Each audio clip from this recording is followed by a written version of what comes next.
abrir nossa Bíblia, está melhorando um pouquinho. Vamos abrir nossa Bíblia na carta de Paulo aos Filipenses, obrigado.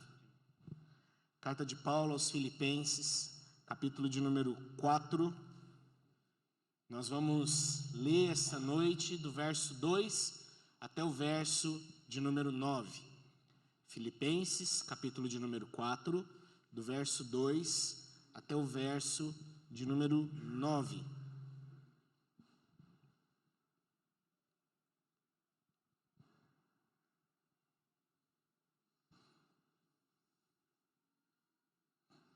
Diz assim a palavra do nosso Deus. Peço que você acompanhe aí a leitura na sua Bíblia. Rogo a Evódia e rogo a Sintique, penseis concordemente no Senhor. A ti, fiel companheiro de jugo, também peço que as auxilies, pois juntas se esforçaram comigo no Evangelho, também com o Clemente e com os demais cooperadores meus, cujos nomes se encontram no livro da vida. Alegrai-vos sempre no Senhor, outra vez digo, alegrai-vos. Seja a vossa moderação conhecida de todos os homens, perto está o Senhor. Não andeis ansiosos de coisa alguma. Em tudo, porém, sejam conhecidas diante de Deus as vossas petições, pela oração e pela súplica, com ações de graças. E a paz de Deus, que excede todo entendimento, guardará o vosso coração e a vossa mente em Cristo Jesus.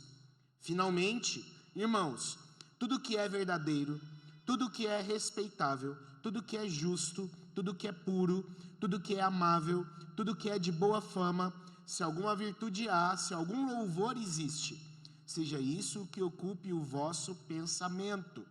O que também aprendestes e recebestes e ouvistes e vistes em mim, isso praticai, e o Deus da paz será convosco. Vamos orar mais uma vez? Feche seus olhos. Vamos pedir ao nosso Deus que fale conosco essa noite em nome de Jesus. Santo Deus, Pai amado, rendemos graças, Deus, ó Pai, a Ti, por esse tempo de culto, por esse tempo de adoração, Senhor. Ó Pai, esse momento, Deus, é um Pai em que nós declaramos, através de cada uma das canções, o amor do Senhor, a graça do Senhor, a fidelidade do Senhor, o cuidado do Senhor, a paz que vem do Senhor. E nesse momento, Pai, em que nós abrimos a Tua palavra, meditaremos nela, clamamos ao Espírito Santo do Senhor que fale conosco, Deus, em nome de Jesus. E aplique essa palavra aos nossos corações, é o que nós te pedimos, em nome do Teu Filho Jesus Cristo. Amém, amém.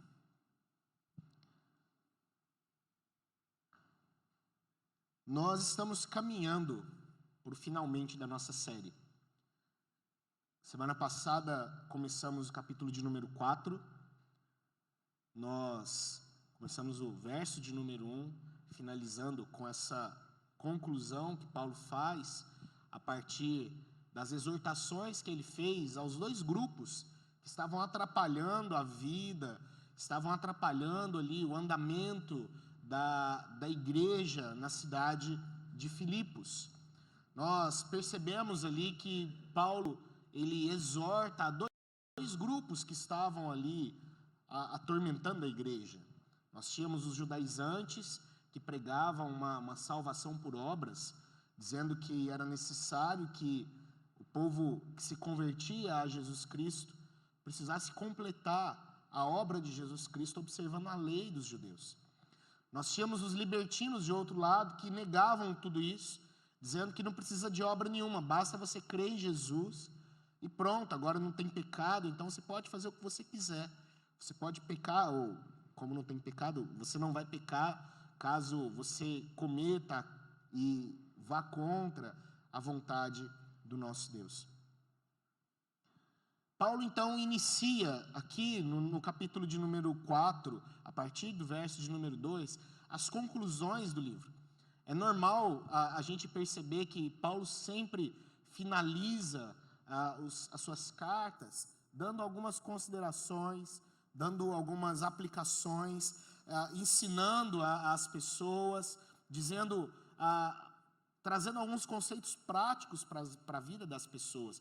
É bem comum isso na carta do apóstolo Paulo. Não que ele não faça isso no restante da carta. Ele faz isso também. Mas a gente percebe que no início da carta, no meio da carta, Paulo ele vai tratar de alguns assuntos talvez mais teológicos. Não que ele também não fale sobre teologia no final da carta. Ele fala sobre isso também. Mas meio que já aplicando todos os conceitos, toda aquela teologia, trazendo algumas considerações bem práticas para a vida do povo. E não é diferente aqui na carta aos Filipenses. Ele traz essas considerações, ele começa a falar aqui com algumas pessoas de uma forma mais direta. Ele cita até aqui alguns nomes, você leu esses nomes aí, pelo menos 3 nomes foram citados aqui, e mais um outro que ele não menciona, mas fica claro para nós que esse quem ele não menciona é o próprio Epafrodito, que está levando essa carta ali para a igreja de Filipos. Então, ele faz essas considerações ali para algumas pessoas, e não é muito diferente aqui no nosso texto, aqui na nossa carta. Domingo após domingo, queridos, nessa série Constante Alegria, o intuito, a minha oração era para que nós, como igreja, viéssemos a entender a verdadeira alegria que vem do Senhor. Com toda certeza, como eu já disse aqui, essa carta é a carta mais alegre das Escrituras. É a carta onde mais se fala sobre a alegria em toda a Bíblia. E o motivo para o qual a gente olha para essa carta, o motivo para o qual a gente olha para esse tema é que a gente aprenda a viver de forma alegre, com a verdadeira alegria. Não uma alegria fundamentada em prazeres, não uma alegria fundamentada em coisas, em pessoas, mas uma alegria fundamentada no nosso Deus e nas verdades do nosso Deus, na palavra desse nosso Deus. Esse foi o intuito de tudo isso. E o nosso texto ele tem um ponto central e que eu acho que ele guia todo esse bloco que nós acabamos de ler aqui agora. Veja o que ele diz no verso de número 5. Veja como Paulo encerra o verso de número 5. Ele traz uma afirmação extremamente poderosa. Ele traz uma afirmação forte para essa igreja. Ele diz: perto está o Senhor. Toda a argumentação que Paulo vai trazer aqui agora é devido a essa afirmação que ele traz. Perto está o Senhor. Essa verdade ela vai coordenar toda a mensagem que nós iremos ouvir essa noite. Essa verdade ela vai coordenar tudo aquilo que nós iremos aprender essa noite. Perto está o Senhor. E esse perto está o Senhor não é simplesmente porque o nosso Deus é um Deus presente, não é simplesmente porque o nosso Deus é um Deus onipresente. Não é disso que Paulo está falando. Não é pelo fato de Deus estar sempre próximo de nós, de Jesus Cristo ser o Emanuel. Não é sobre isso que Paulo está falando. Paulo está falando de perto está o Senhor no sentido da sua vinda. Perto está o Senhor no sentido da vida eterna. Perto está o Senhor no sentido da glória que está por vir. É sobre isso que Paulo diz. A nossa esperança, a nossa paz, a nossa alegria, ela está fundamentada nessa verdade. Perto está o nosso Deus. Perto está o nosso Deus de consumar todas as coisas. Perto está o nosso Deus de nos conceder a vitória final. Perto está o nosso Deus de nos conceder a vida eterna. Apesar de nós não sabermos dia nem hora, apesar de nós não sabermos se iremos de fato presenciar essa vinda maravilhosa ou seremos trazidos junto com os outros que dormem com Jesus Cristo, mas perto está o Senhor. Perto está o nosso Deus, isso coordena todas as coisas. E o que segue no nosso texto são ordenanças. É interessante o que Paulo diz. Se você observar o verso de número 6 em diante, olha o que ele diz. Ele diz: não andeis ansiosos. Tende em vocês um pensamento concorde. Tende em vocês unidade. É interessante essa linguagem que Paulo utiliza.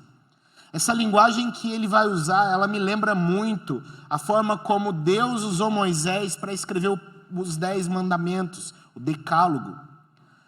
Essas recomendações finais de Paulo, elas trazem um tom de ordenança aqui para nós.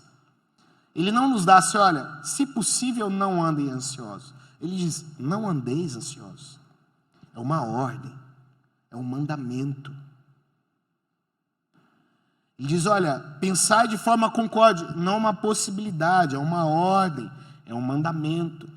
Então é importante nós analisarmos esse texto entendendo que o que é trazido aqui para nós são ordenanças do nosso Deus para as nossas vidas. São mandamentos do nosso Deus para as nossas vidas. São diretrizes do nosso Deus para as nossas vidas. Não são meras possibilidades. Não são meras conjecturas aqui do apóstolo Paulo. São ordens que Deus está usando ele, esse homem, para direcionar a igreja de Filipos e a nossa igreja aqui hoje. Então, entendendo todas essas coisas, eu gostaria de analisar com você algumas questões aqui do nosso texto e depois tirar algumas aplicações para nós. Versos 2 a 3, primeiramente, volte seus olhos aí para a sua Bíblia.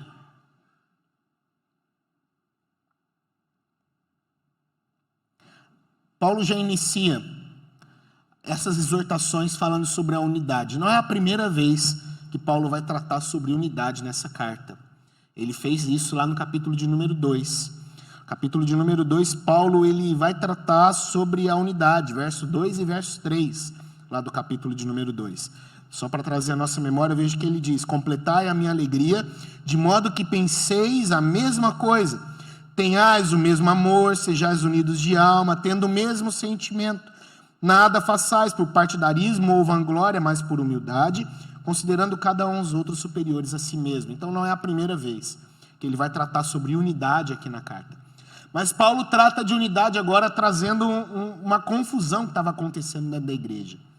Tinha duas mulheres que estavam meio que entrando em discórdia dentro da igreja.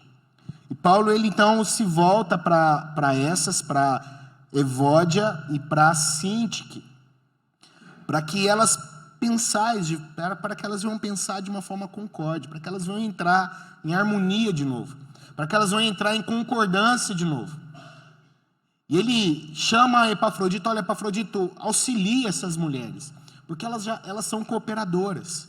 Essas mulheres me ajudou, elas se esforçaram, verso de número 3, elas se esforçaram comigo no Evangelho, juntamente com Clemente, com os outros demais cooperadores, cujos nomes estão no livro da vida. Ou seja, Paulo está dizendo, olha, eles são crentes, são pessoas que amam a Deus, conhecem a Jesus Cristo, mas entraram aí numa discussão boba. Então, olha, ajude essas mulheres a se unirem novamente, ajude esse pessoal a pensar de forma concorde, de forma unitária, em harmonia. Por onde Paulo passava, querido, Paulo deixava ali os seus discípulos. Se você ler a palavra, as cartas do apóstolo Paulo, você vai perceber que por onde ele passava, ele treinava pessoas, por onde ele passava, ele discipulava pessoas, por onde ele passava, ele instruía pessoas, e ao sair daquelas regiões, aquelas pessoas continuavam o trabalho, auxiliavam Paulo ali naquela igreja.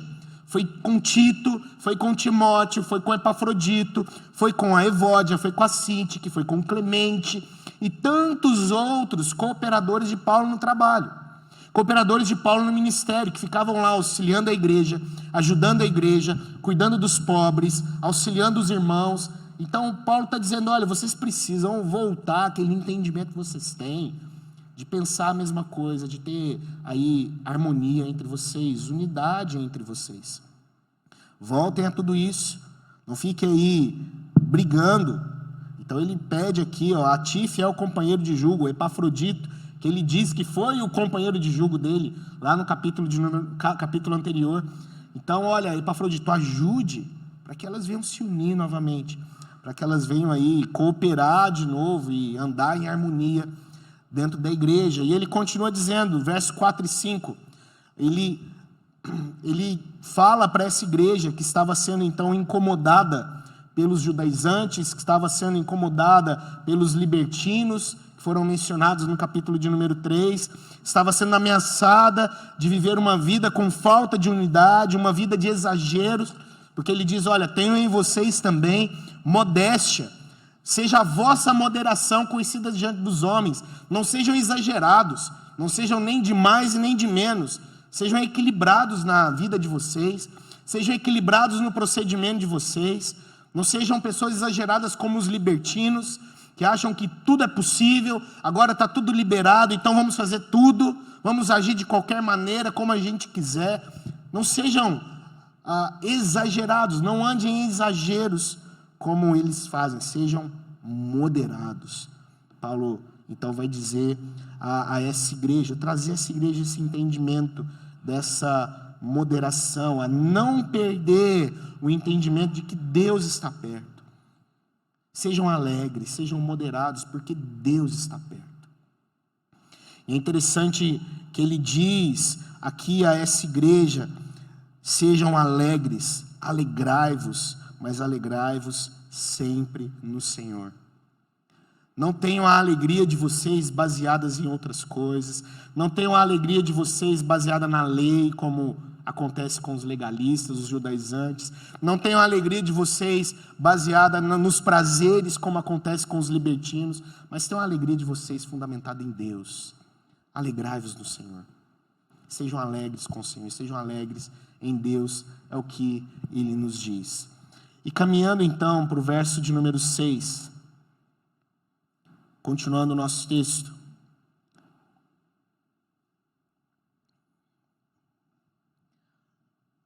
E aqui eu gostaria de gastar um tempo maior com vocês analisando esse verso, porque eu entendo que esse verso é muito importante para nós.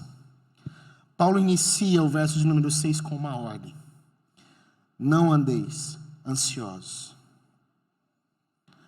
Ansiedade aqui é preocupação. Paulo então inicia dizendo: olha, se o Senhor está perto, foi o que ele disse no verso de número 5.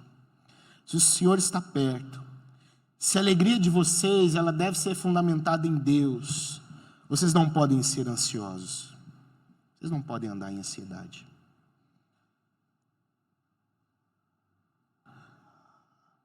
A ansiedade, ela é uma grande inimiga da alegria. Paulo entende isso. Porque logo após ele falar assim: olha, tenham a alegria de vocês no Senhor, ele diz: olha, não andem ansiosos. Paulo sabe que a ansiedade, ela tira a alegria do coração das pessoas. Paulo sabe que a ansiedade, ela pode matar a alegria dos nossos corações. Ele sabe disso. Por isso ele ordena: não andem ansiosos. Muitas pessoas vão dizer que a ansiedade é o mal do século. Mas, querido, é interessante que a gente está diante de uma carta que foi escrita há mais de 2000 anos atrás. Ou há cerca de 2000 anos atrás. A ansiedade não é o mal do século. A ansiedade é um mal que está no coração do homem desde quando o pecado entrou no mundo. Porque não é só também no Novo Testamento que a Bíblia trata sobre a ansiedade. Quantos salmos nós temos em que o salmista, ele clama a Deus para que aquiete o seu coração? Quantos salmos nós temos assim? Quantas vezes nós lemos no Antigo Testamento orações feitas por Davi, orações feitas por tantos outros homens de Deus, pedindo a Deus: Deus, aquiete o coração do teu povo. Quantas vezes nós vemos os profetas anunciando isso? O texto que nós lemos aqui na nossa liturgia, capítulo de número 26 do profeta Isaías, ele diz: olha, tenham paz no Senhor, porque é Ele quem faz as coisas por vocês. A ansiedade não é o mal do século. A ansiedade, ela está presente no nosso coração há anos e anos. Desde que o pecado ele entra no mundo, o homem ele se tornou ansioso. A Bíblia de Gênesis e Apocalipse, ela trata desse problema. Desde a queda, desde quando o coração humano passou a ser tomado por outras coisas, desde quando o coração humano ele passou a ser tomado por ansiedade, desde quando o coração humano ele passou a ser tomado por cobiça, por vontades, por desejo, a ansiedade ela entra no coração desse homem. Ela passa a tomar conta, ela passou a ser presente constantemente nas nossas vidas. Isso reflete muito bem a ideia de ansiedade, esse fato de que com o pecado outras coisas passaram a entrar no nosso coração. Porque é interessante que a palavra ansiedade, a sua raiz no grego, ela tem um significado muito interessante. O significado da palavra ansiedade no grego quer dizer divisão. Esse é o significado dessa palavra. Então, num sentido maior, a ansiedade de um coração quer dizer um coração dividido. Por isso faz todo sentido de que com o pecado várias coisas entram no coração desse homem, então esse homem passa a ser ansioso, porque o coração desse homem agora está dividido. O coração desse homem agora, ele precisa ponderar sobre várias coisas, e dentro dessas coisas está o seu ego, e dentro dessas coisas está está a sua cobiça, está os seus desejos, está as suas vontades, está as suas frustrações. Ele precisa ponderar agora sobre tudo isso. Por isso reflete essa ideia de ansiedade segundo as Escrituras. A ansiedade, ela reflete um coração dividido. São várias coisas dentro de um coração. São várias questões dentro do coração. São várias forças. É como se um cabo de guerra estivesse acontecendo dentro do nosso coração. Fala se isso não é verdade. Quando o nosso sono se perde, quando a nossa noite é passada em claro, parece que dentro da nossa cabeça, dentro do nosso coração, dentro da nossa mente, tem um cabo de guerra acontecendo. São forças puxando cada uma para um lado. E isso gera no nosso coração a tal da ansiedade. São várias forças, uma guerra acontecendo aí no nosso coração. E as contas não fecham. Aquela noite que você passa em claro, você fica ali ponderando, você fica ali pensando. Parece que não fecha, não tem solução. Não tem uma conclusão lógica. E o que eu faço? Como eu vou agir? O amanhã está chegando. O dia do pagamento está chegando. O boleto está para vencer. O que eu vou fazer agora? As coisas não fecham mais. Não há lógica mais nas situações que acontecem no nosso dia a dia. E gera a tal da ansiedade. As soluções, elas não aparecem, parece que não tem sentido. Você não enxerga as possibilidades, você não enxerga uma saída, você não enxerga uma porta. É o coração dividido. É o coração fragmentado. É o coração onde várias coisas entraram dentro dele. E agora uma guerra está acontecendo nesse coração. E Paulo nos diz, olha, não tenham o coração de vocês dividido. Não tenham o coração de vocês fragmentado. Não dá para encher o coração de vocês com muitas coisas. Não dá para encher o coração de vocês com várias questões. Não andem ansiosos de coisa alguma. Por isso ele diz, não andeis. É uma ordem. E ele acrescenta, de coisa alguma. E aqui a questão ela fica interessante, pois o que ele diz é, não existe nada no mundo que pode fazer com que você viva nessa ansiedade. Não existe nada no mundo que pode fazer ou que deve fazer com que você viva com o coração dividido. Essa é a ordem do apóstolo Paulo. Veja que desafio, queridos.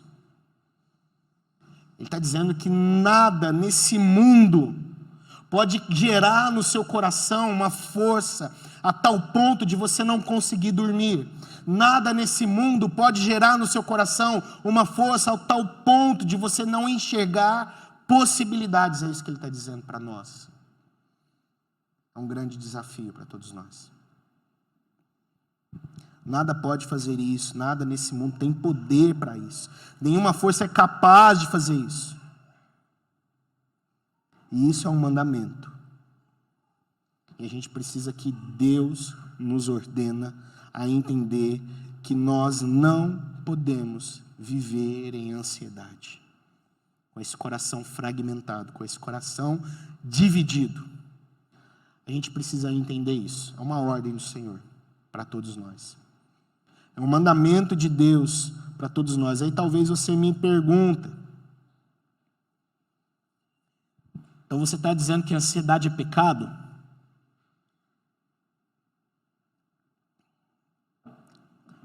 Querido, eu não vou chegar a afirmar e a cravar que toda ansiedade que nós temos no nosso coração, ela é pecado.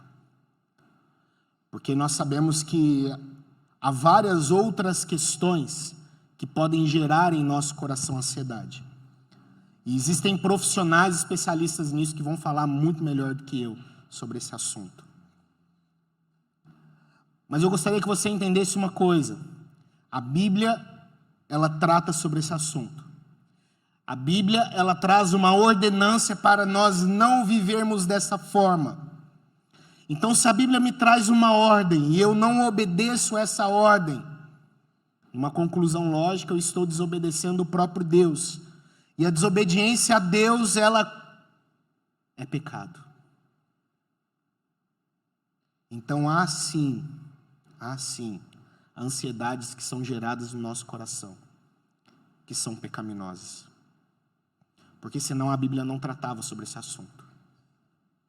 Porque senão o nosso Deus, ele não falaria sobre esse assunto.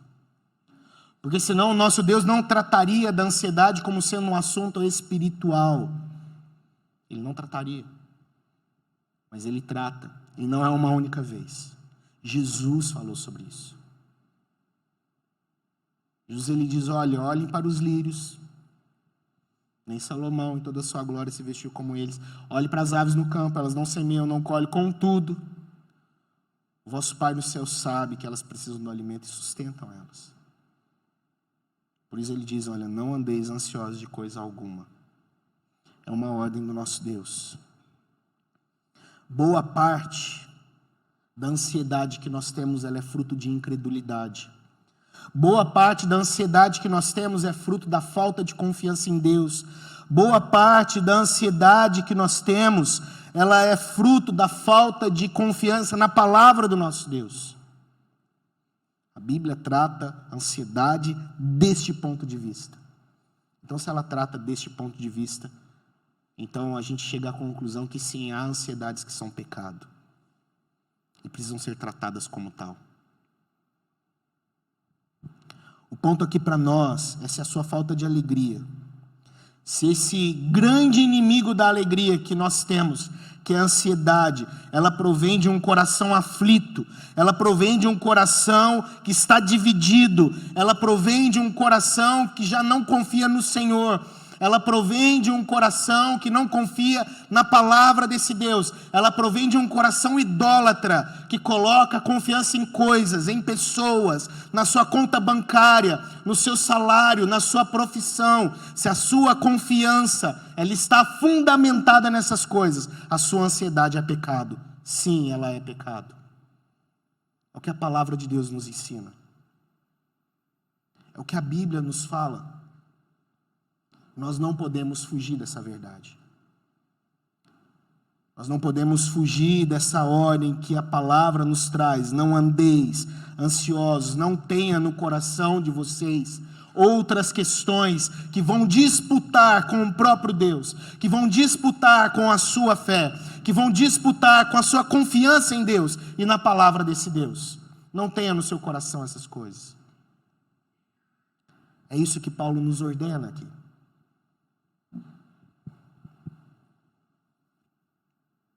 São esses ídolos do nosso coração que tentam disputar com Deus, que tentam disputar com a vontade desse Deus, com a palavra desse Deus. Criam esse cabo de guerra. E às vezes pode até ser bem intencionado. Eu me lembro do texto em que Jesus, ele vai visitar aquelas duas irmãs, Marta e Maria. E o texto ele diz que Jesus chega naquela casa. E uma das irmãs se senta ali aos pés de Jesus, querendo ouvir de Jesus. Querendo ouvir os ensinamentos de Jesus, querendo ouvir a palavra de Jesus. E a outra, ela corre de um lado, ela corre de outro. Ela quer arrumar as coisas, ela quer fazer um cafezinho, ela quer tratar de alguma forma, e Jesus diz: olha, Marta, você precisa entender que só uma coisa é importante. O seu coração, Marta, ele está dividido. É interessante que ali Jesus ele usa a mesma raiz da palavra ansiedade. O seu coração, Marta, ele está ponderando sobre um monte de coisa, mas há uma só que é importante. Só tem uma coisa que importa. E o que esse texto nos ensina, meus queridos, é que às vezes nós ponderamos sobre várias coisas e nos esquecemos que só há uma coisa que importa. E é essa coisa que importa que precisa estar sentada no trono do nosso coração. E é Jesus. Por isso Paulo diz: alegrai-vos sempre no Senhor. Por isso Paulo diz que perto está o Senhor. Tem essa percepção, tem esse entendimento. Perto está o nosso Deus. Não se preocupe com as outras coisas, porque Ele está perto. É o mais importante. Há uma só que importa. Gostaria de trazer algumas questões práticas para as nossas vidas diante desse texto. Entendendo que nós enfrentamos esses inimigos da alegria. E que nós precisamos entender como nós podemos vencer esses inimigos da alegria. E a palavra de Deus aqui, ela traz para nós algumas armas para a gente vencer esses inimigos. E a primeira delas está logo lá no início do nosso texto, é a unidade. O Senhor Jesus, no Evangelho de Mateus, capítulo de número 12, verso de número 25, ele diz algo interessante, diz o texto: Jesus, porém, conhecendo-lhes o pensamento, disse: todo reino dividido contra si mesmo ficará deserto. E toda cidade ou casa dividida contra si mesmo não subsistirá. A divisão, a discórdia, a falta de unidade, ela luta contra a nossa alegria também. Provavelmente, muitas das discussões, muitas das brigas, muitas das contendas, muitos dos conflitos que nós temos dentro de casa, dentro da igreja, no trabalho, eles acontecem por falta de unidade, por falta de concórdia, mesmo pensamento, mesmo sentimento, falar a mesma coisa. E Paulo aqui ele orienta: olha, tenham unidade. A primeira arma para vocês vencerem, para vocês serem de fato alegres, é a unidade, é viver em união. Ele orienta aqui a essas irmãs, ele orienta aqui a Epafrodito, que observe sobre isso, que ajude a igreja a viver em unidade. Segunda arma que ele nos diz, que a palavra aqui nos diz, é a esperança da promessa. Perto está o Senhor, por isso se mantenham firmes. Perto está o Senhor, por isso permaneçam alegres. Perto está o Senhor, por isso vivam de forma moderada. Perto está o Senhor, por isso não andem ansiosos. Perto está o Senhor, por isso vivam em união. É ter a mente sempre no nosso coração, é trazer a memória o que traz esperança, é trazer a memória isso que gera em nosso coração alegria. Perto está o nosso Deus. Vivam alegres, pois o Senhor está perto. Os libertinos tinham uma percepção de alegria, mas Paulo diz: a alegria ela precisa estar no Senhor, porque Ele está próximo.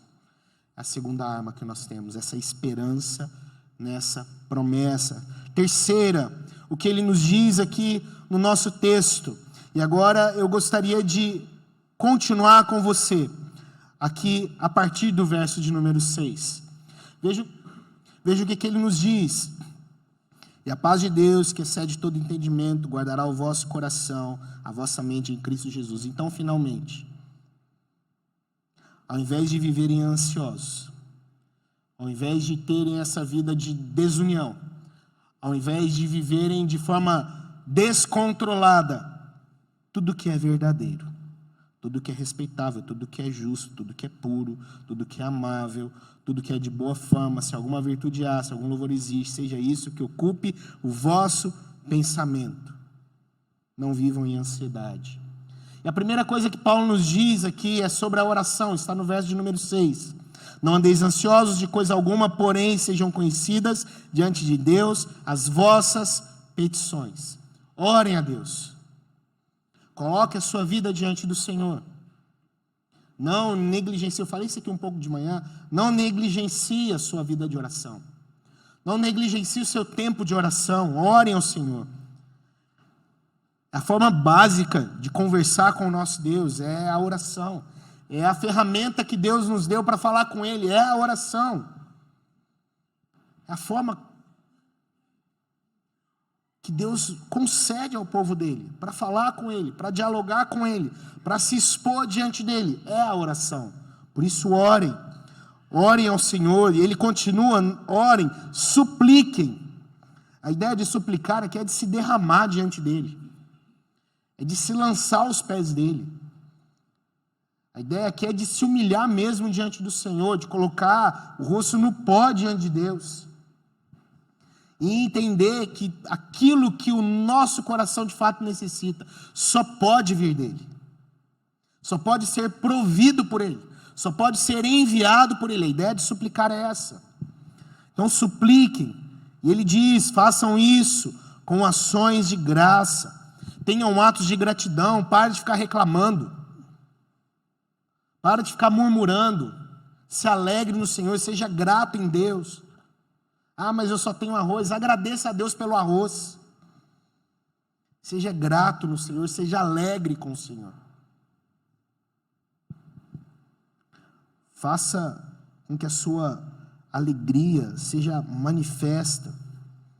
Então, através disso, da oração, da súplica, das ações de graça, as nossas petições, elas serão conhecidas diante de Deus. É interessante o que Paulo diz. Não que Deus não saiba quais são as suas aflições. Não que Deus não saiba aquilo que traz perturbação ao seu coração. Deus conhece. A palavra nos afirma que o nosso Deus, ele é onisciente. Ele conhece todas as coisas. Antes da palavra vir a minha boca, tu, Senhor, já a conhece todas, nos diz o salmista. Mas o que Paulo nos ensina é um exercício para nós. É o exercício de reconhecimento de quem é Deus. Ore, suplique, agradeça. Faça esse exercício para você entender quem é o seu Senhor. Para você entender quem é o seu Deus. Para você entender quem está diante de você. É o Senhor dos senhores. É o Deus dos deuses. É o Rei dos reis. É Ele que está diante de você. Por isso façam isso. E Ele traz uma promessa. Verso 7. Fazendo isso, a paz de Deus, que excede todo entendimento, ela guardará o vosso coração, ela guardará a vossa mente em Cristo Jesus. Veja como Paulo faz um jogo de palavras aqui que é lindo. Lembra o que eu disse sobre a raiz da palavra ansiedade? Quer dizer divisão. É alguma coisa que foi repartida, é alguma coisa que foi quebrada, é algo que está fragmentado. E Paulo diz aqui agora, a paz de Deus. Aqui a ideia, a palavra é a palavra eirene. E a palavra eirene no grego, ela tem uma raiz interessante. O significado dessa raiz é o de juntar. Deus, ele pega esse coração fragmentado e ele une. Deus, ele pega a paz do Senhor, ela pega esse coração todo dividido e traz agora a concordância. Ela aponta a direção, ela aponta o caminho, ela aponta a saída, aponta uma solução. Aquele conflito, essa paz traz a resposta. É isso que Paulo está dizendo.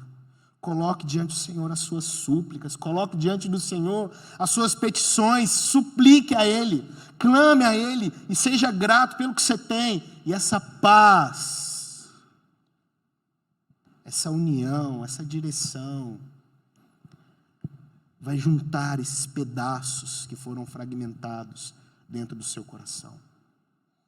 Aquele coração conturbado, aquele coração num cabo de guerra, ele agora se torna um coração agora unido, que entende qual é a direção, qual é a saída, de onde vem o socorro. Entende que vem de Deus. Por isso ele diz, olha, a paz do Senhor, que excede a todo entendimento. Onde você tentava entender as coisas e você não achava a solução, essa paz, ela excede a tudo isso. E ele continua dizendo, ela guardará o vosso coração e a vossa mente em Cristo Jesus. O termo aqui, guardar, é um termo militar interessante. A linguagem aqui, ela é militar.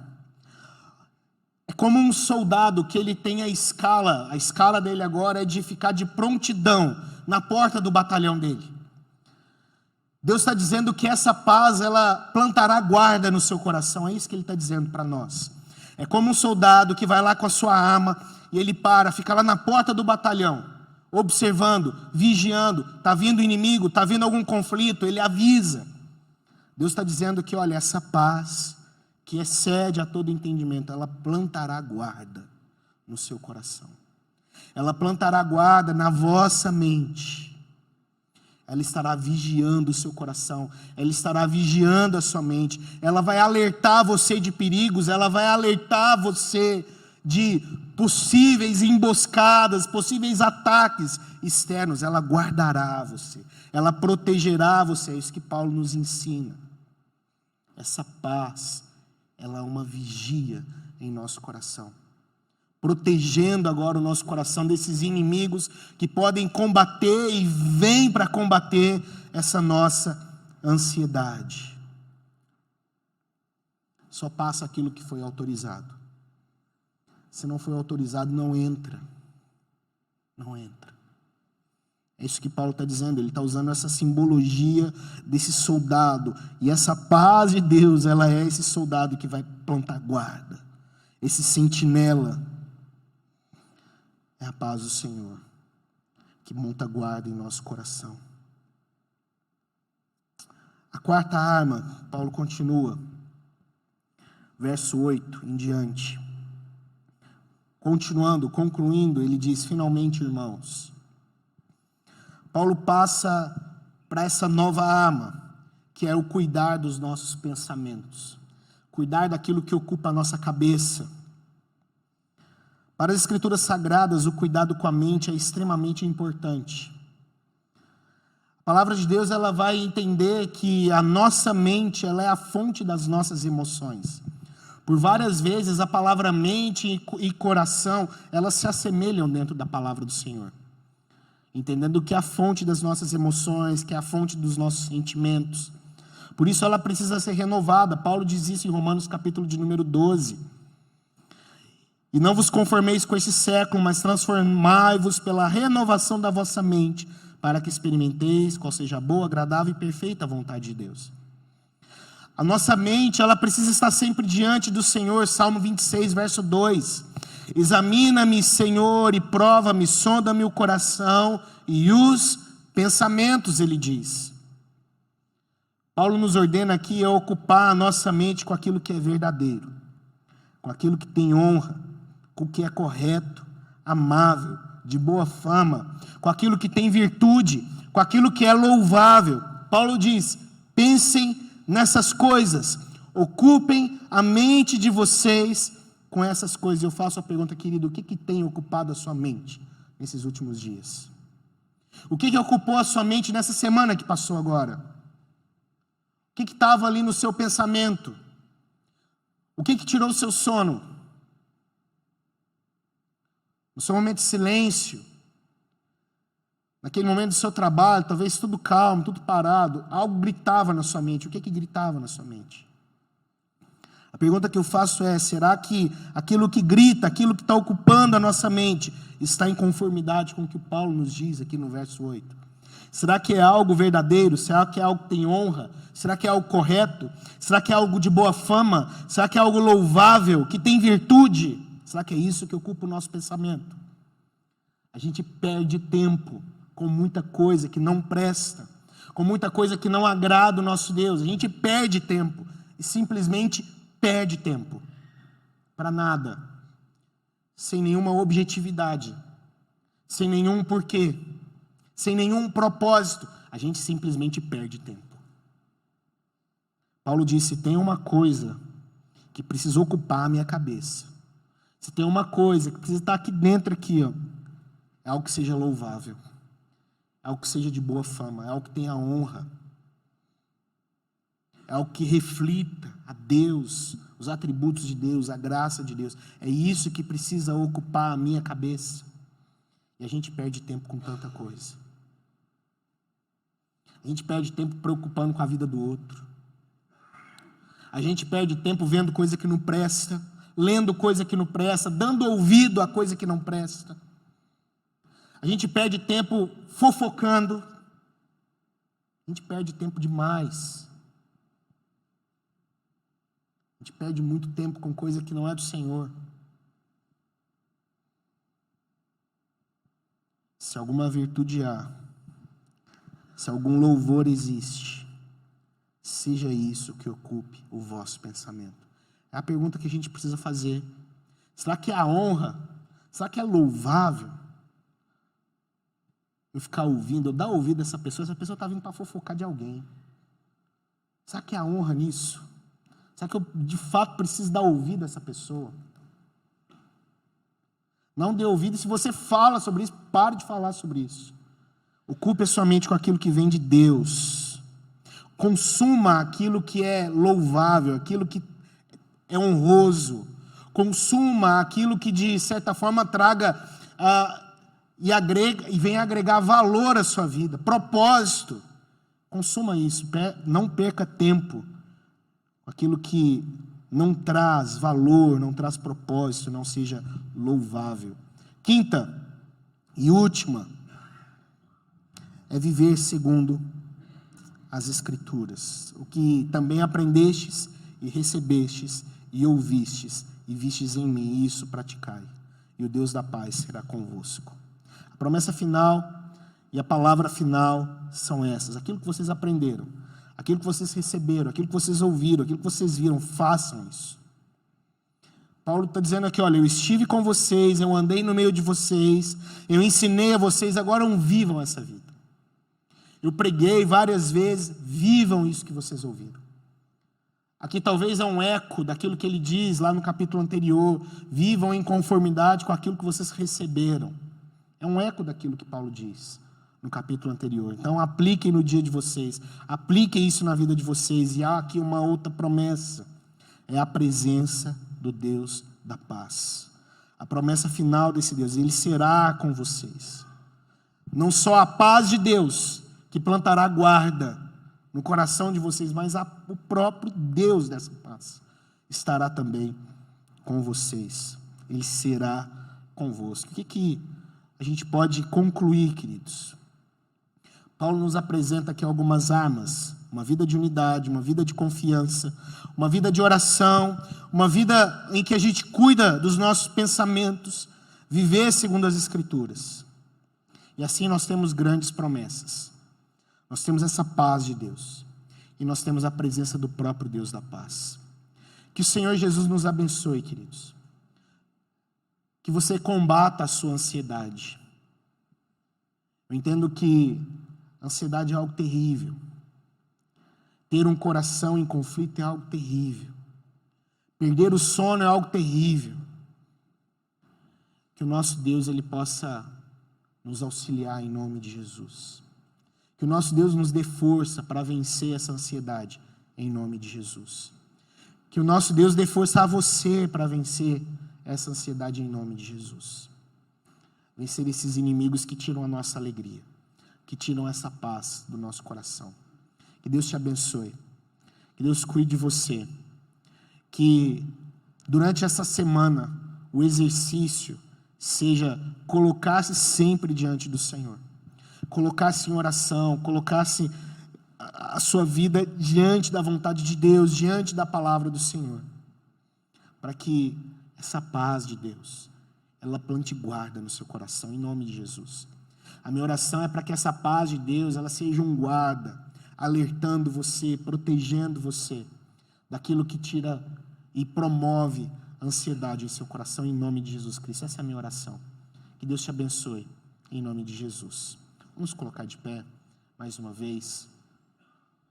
Nós vamos orar. E após a oração, eu convido aos presbíteros que venham tomar lugar na ceia, na mesa. Santo Deus, obrigado pela tua palavra, Pai.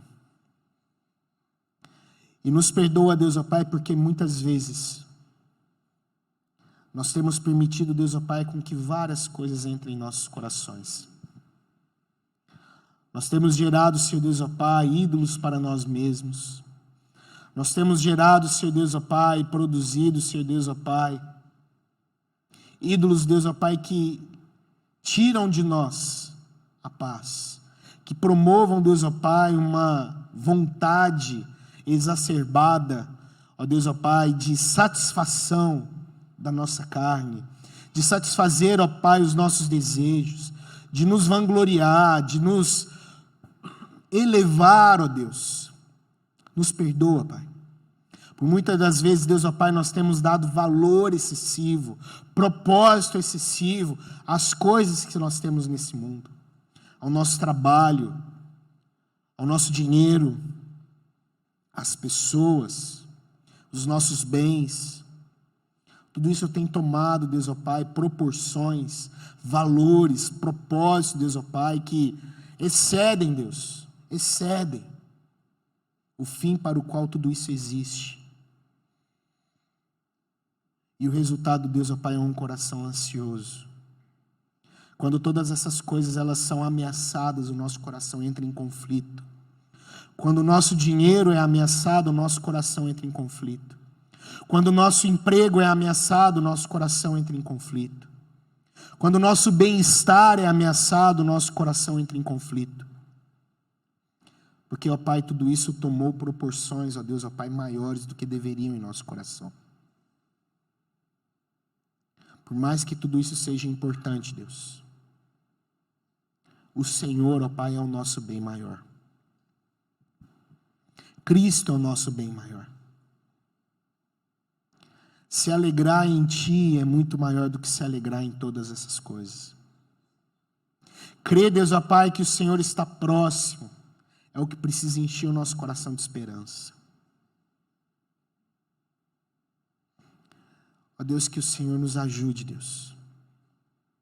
Nos ajude, Deus, ó Pai, a termos, ó Pai, muito mais expectativa na volta do Senhor. Muito mais expectativa na presença do Senhor. Muito mais expectativa, Senhor Deus, ó Pai, no culto ao Senhor, do que a expectativa que nós temos, ó Deus, ó Pai, do 5º dia útil de cada mês. Ó Pai, nos ajude, Deus, ó Pai, a termos muito mais expectativa em Jesus. Ó Deus, ó Pai, do que nas cifras que compõem a nossa conta bancária. Nos ajuda, Deus, em nome de Jesus Cristo. Ó Pai, se há irmãos, se há queridos aqui, Deus, ó Pai, que tem sofrido com isso. Ó Pai, que aquilo que nós aprendemos da palavra do Senhor, ó Pai, coordene as nossas vidas. Colocar, Deus, ó Pai, diante do Senhor, ó Pai, aquilo que tem nos afligido. Lançar diante do Senhor, ó Pai, as nossas súplicas, as nossas angústias, as nossas inquietações. E a promessa, Deus, ó Pai, é que o Senhor, ó Pai, guardará, Deus, ó Pai, o nosso coração. A promessa, Deus, ó Pai, é de que a paz do Senhor protegerá os nossos corações. A promessa, Deus, ó Pai, é de que o próprio Deus desta paz será conosco. Muito obrigado, Deus, ó Pai, e que assim seja em nossas vidas, em nome de Jesus. Amém. Amém. Os irmãos